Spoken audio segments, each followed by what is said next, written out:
निसार में तेरी गलियों के वतन के जहां चली है रस्म के कोई ना सर उठा के चले, जो कोई चाहने वाला तवाफ को निकले नजर चुरा के चले। सर हम जिस्म जान बचा के चले, बहुत है जुल्म दस्ते बहाना के लिए। सर हम जो चंद अहले जुरू तेरे नाम लेवा है इख्तिदार, मुझसे पूछा जा रहा है कि 500 साल पहले तुम्हारी मस्जिद थी नहीं थी? ख्वाजा अजमेरी की दरगाह कह रहे नहीं है। अरे सर अगर मैं इस पार्लियामेंट में खोद दूं, इसमें गड़ा कर दूं तो खाने जहां का हिस्सा मिलेगा तो मेरी हो जाएगी ये। मुझसे पूछा जा रहा है कि 500 साल पहले तुम्हारी मस्जिद थी नहीं थी? ख्वाजा अजमेरी की दरगाह कह रहे नहीं है। अरे सर अगर मैं इस पार्लियामेंट में खोद दूं, इसमें गड़ा कर दूं तो खाने जहां का हिस्सा मिलेगा तो मेरी हो जाएगी ये। आप बताइए। When he submitted to the subcommittee on fundamental rights set up by the Constituent Assembly, the Advisory Committee on Fundamental Rights and Minorities, I quote, sir, unfortunately for the minorities in India, Indian nationalism has developed a new doctrine which may be called the divine right of the majority to rule the minorities according to the wishes of the majority. Any claim for the sharing of power by the minority is called communalism, while the monopoly of the whole power by the majority is nationalism. Guided by such political philosophy, the majority is not prepared to allow the minorities to share the political power, nor is it willing to respect any convention made in that behalf, as is evident from the repudiation of the obligation to include representation of the minority in the cabinet, contained in the instrument of instruction issued to the governors in Government of India Act 1935. Baba Sahib says under these circumstances there is no way left but to have the rights of scheduled castes embodied in the Constitution. This is true now also.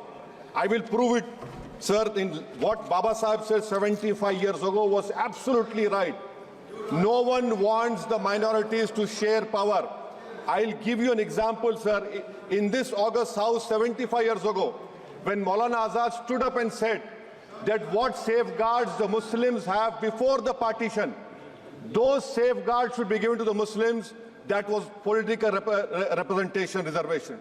You know what Sardar Patel instructed Mr. Abid Hussain and Begum Ezaz Rasool to censure Maulana Azad. And Maulana Azad felt claustrophobic. And Maulana Azad said that this Constituent Assembly has become a new prison for me.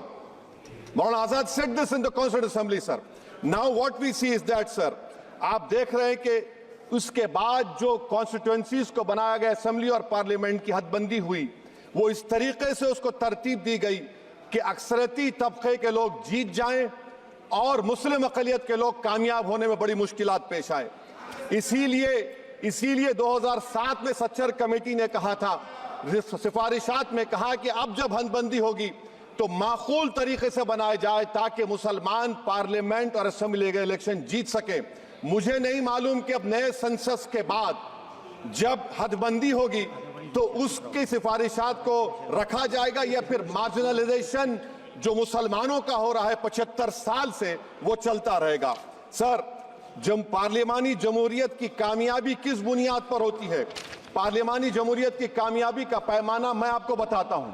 Article 25, article 26, article 29, article 30, article 14, article 21, ये 4 बुनियादी rights है आइन में, जिसको हम सामने रखकर मैं आपको बताऊंगा कि क्या वाकई में उन कमजोर तबकात से इंसाफ हुआ।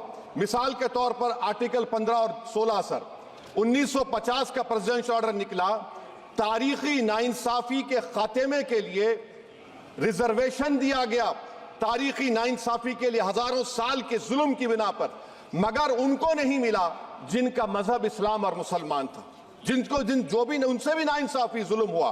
दूसरी बात सर, दूसरी बात, दफा 25 में प्रोफेस कहा गया, आर्टिकल 25 टॉक्स प्रोफेस। सर, आज मेरी बेटियों को गवर्नमेंट के एजुकेशन इदारों में हिजाब पहनने से रोका जा रहा है, तो ये आर्टिकल 25 का प्रोफेस कहां तक कामयाब हुआ, ये अक्लमंद लोगों पर छोड़ता हूं।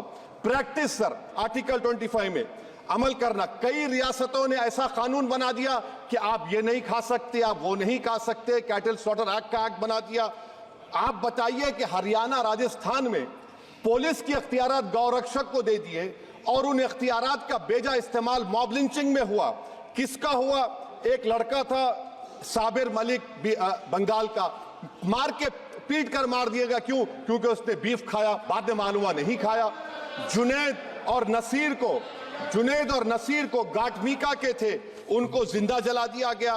सर, फिर प्रोपगेट, आप ये आर्टिकल 25 का 3rd सेक्शन प्रोपगेट, आज आप देख रहे हैं कि मुझसे पूछा जा रहा है कि 500 साल